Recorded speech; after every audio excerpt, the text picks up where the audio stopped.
Hello guys, this is Raj and welcome to my YouTube channel. Please like my videos and subscribe to my channel. So here we are going to study about the measures of variability or dispersion. So what are the different techniques or what are the different methods by which we can actually study a data set and try to find out how much variations in this particular data set are, how much dispersed then a particular data set is. Okay, so let's consider this particular data set where x1 is one data, x2 is another data set, and x3 is another data set. The question here is that are mean, median, mode sufficient to analyze any data set? In our previous slides, we have already studied and covered what is a mean, what is a median, and what is mode. But is it more than enough? Is it sufficient if we have these statistics at our place, at our disposal, that mean, median, and mode? We know the mean, median, and mode of a particular data set or a group of data. Then are these statistics sufficient enough to tell in everything about the data? Let's have a look at this particular example. So x1 is a data set, x2 another data set, and x3 is another data set. The mean, median, and mode for all these data sets comes out to be same. So actually, the crux is that the mean, median, and mode not at all sufficient to study and talk about the data. There is more to it. What is that? How much dispersed the data is? What are the different variations of the data? How much the data is?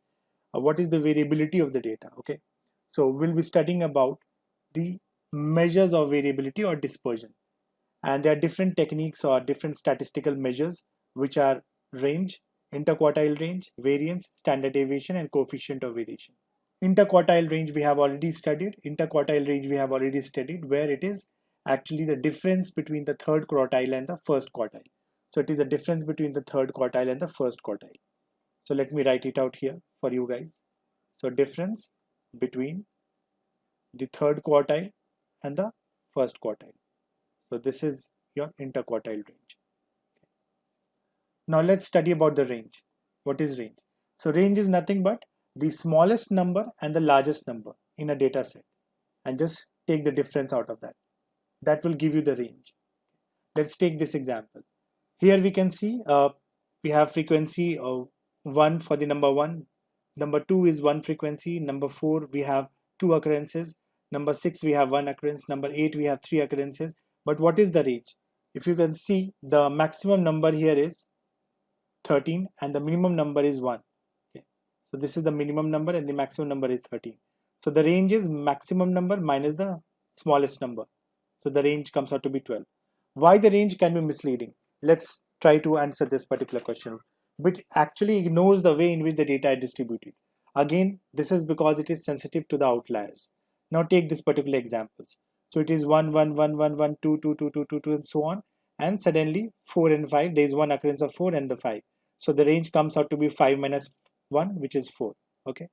Now the same data set, let's take the same data set, change it slightly. Just introduce, instead of 5, introduce 120. Now the range changes substantially because the largest number here is 120 and the minimum number is 1. So 120 minus 119. So the range is actually misleading. The range gives us that, oh yes, this particular data set has numbers ranging from 1 until 120. But we don't understand that out of all these numbers, there is only one occurrence of 120.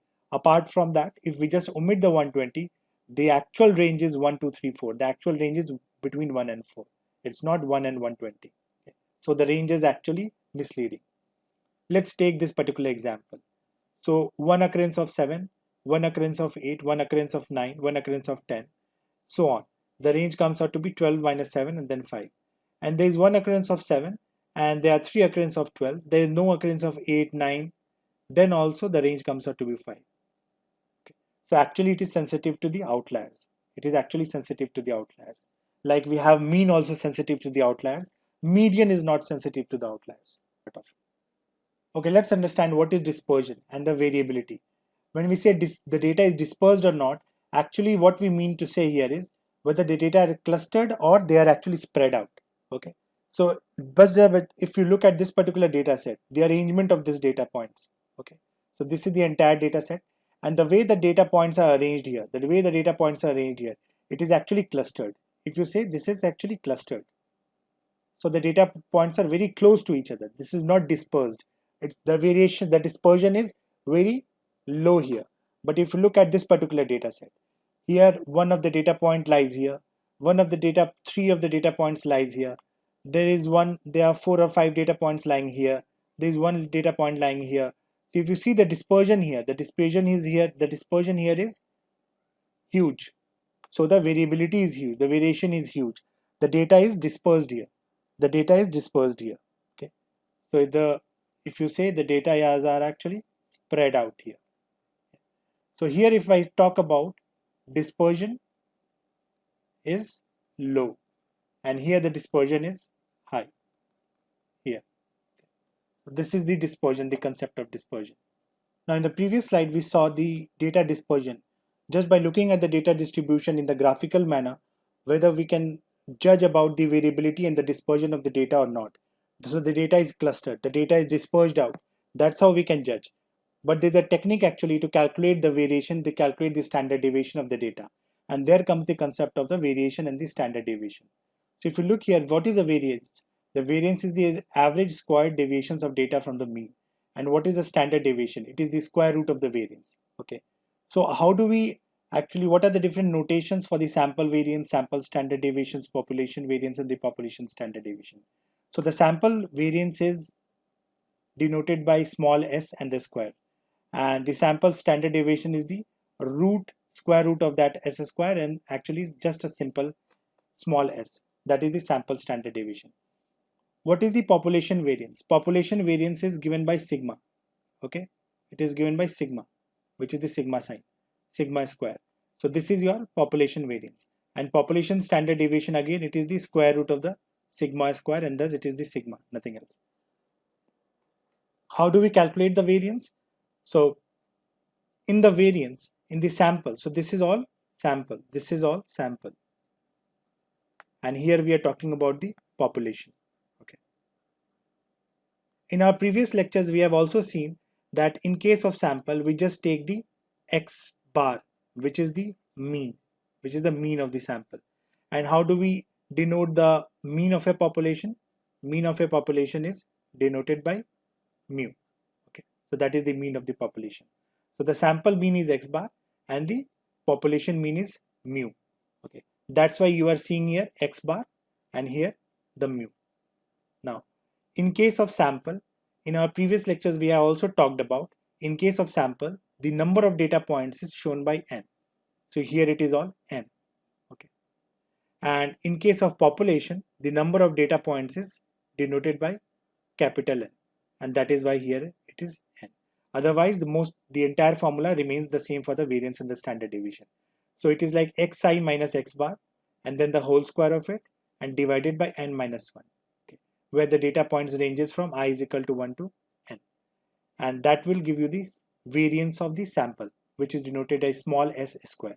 This sample standard deviation is again the square root of the variance, and that is why it is just the s. So what are we trying to do here is, if you have 10 data points, for each, first calculate the x bar of those 10 data points. Okay, so you have data point 1, 2, 3, 4, 5, 6, 7, 8, 9, 10. So calculate the mean of these data points, which will be x bar. Okay, once you have calculated the x bar, then from each of the data point, subtract the x bar, and whatever the value comes out to be, take the square of it. So do it for each and every data point. Okay, do it for each and every data point, and then take the summation of it. And then finally divide it by n minus 1. So that will give you the sample variance.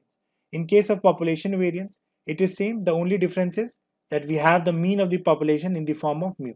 Nothing different. Okay, here it was x bar, here it is mu. And then again, for each of the data point, what we are doing is we are subtracting that data point from the population mean, which is mu. And then finally we are taking the square of that number, the resultant number, and then finally dividing it by the total number of n points, the number of data points, which will give you the sigma square, which is the population variance. And the population standard deviation is the square root of this sigma, which is sigma square root, which will give you sigma. This is the population standard deviation. I hope the population variance, population standard deviation, sample variance, and sample standard deviation is all clear. There is not much difference between the sample and the population. The only difference is that while we are working on any data science problem, we always talk about the sample. We always talk about this sample. We don't consider the population because it is practically impossible to consider a population. So whatever calculations you will see in a data science world, you will always talk about the sample, nothing else. So sample variance and sample standard deviation. This is exactly the same what we have talked about right now. So x bar here is the arithmetic mean of a sample. Okay. N is the sample size, which is the number of the data points, and xi is the ith value of the variable x, which is the number of data points, different data points which are there. Okay, so that is xi, and then we are just taking this difference between the xi and x bar, the square of it, and dividing it by n minus 1, which is giving you the sample variance. And this is your sample standard deviation where we have just taken the square root of it. Compute standard deviation. Now try to compute the standard deviation. These are the same steps what we have just talked about. Calculate the mean of the data set, which is your first step. Then calculate the difference between each data point and the value and the mean. So calculate first the mean of the data set, then calculate the difference between each data point value and the mean. Once you have calculated that, so you have got some resultant data set. For that resultant data set, square each of those differences. So square all those resultant data set and then add the square differences. Finally, once you have all the summation at your place, then divide this total by n minus 1. Okay. And finally, you take the square root of the sample variance, which will give you the sample standard deviation. Okay. Let's take a very simple example where you have data points like 10, 12, 14, 15, 17, 18, 18, and 24. Okay. I have just arranged it in the ascending order just for the ease of everything. And these are the xi's. So this is where this is I is equal to 1, this is I is equal to 2, this is I is equal to 3, 4, 5, 6, 7, and 8. Okay. So here n is equal to 8. And what is the mean, which is the x bar? So that comes out to be 16. If you calculate the average of these numbers or the mean of these numbers, it comes out to be 16, which is nothing but the x bar. Okay. Now take the square root of, now what you have to do is you have to 10 minus then 16. Okay. And then take the square of it. And then 12, so it will be like this. 10 minus 16, then square of it. Add it with 12 minus 16 and then square of it. And then go it until you reach here. So 24 minus, which is like 24 minus x bar, which is 16, and then whole square of it. Once you have got the entire number data set, then divide it by n minus 1. So n is 8, so it will be like 8 minus 1. So this will give you what? This will give you s square, which is the sample variance. And you have to calculate the sample standard deviation. So whatever the value is, you will get 4.30. So take the square root of this s square and you will get the s, which is the sample standard deviation, which is nothing but 4.3095, which is here. Very fairly easy to calculate variance and standard deviation. Now try to understand here. When we are actually comparing these standard deviation, is it actually making sense? Just look at this data A, data B, and data C. So these are the three different data sets. In data A, the data is actually scattered. This is dispersed, highly dispersed. Okay. This data is also highly dispersed. This data is clustered and the variation is very low. The standard deviation is very low. Okay. So if you will calculate the mean and the standard deviations, you will see the mean comes out to be 15.5, 15.5, and 15.5. So you will add 11 plus 12 plus 13 plus 16 plus 16 plus 17 plus 18 plus 21 divided by 1, 2, 3, 4, 5, 6, 7, 8 divided by 8, you will get 15.5. Similarly, if you will take the average of this dataset B, you will again get the mean 15.5. In dataset C also you will get the mean 15.5. But if you will calculate the standard deviation, here it is giving you 3.3, which is huge. Here it is giving S, which is sample standard deviation, 0.926, which is low. And this is again very huge. Okay. This is very huge. So the dispersion is very high here. You can see there is no data point over here. All the data points are at the extreme ends. That is why here the dispersion is highest, and that is the variance and the standard deviation is highest. Here it is lowest because the data is clustered in the middle. All the data points are closely related to each other and are clustered to each other in the center, and that is why here it is the lowest. The sample standard deviation or the variance, the lowest. Here also the dispersion is high, but there are few data points in the middle also, and as well as at the extreme ends as well, and that is why this standard deviation this standard deviation is lesser than this. Here the standard deviation is highest. I hope this may have given you a clarity about the standard deviation, the variance.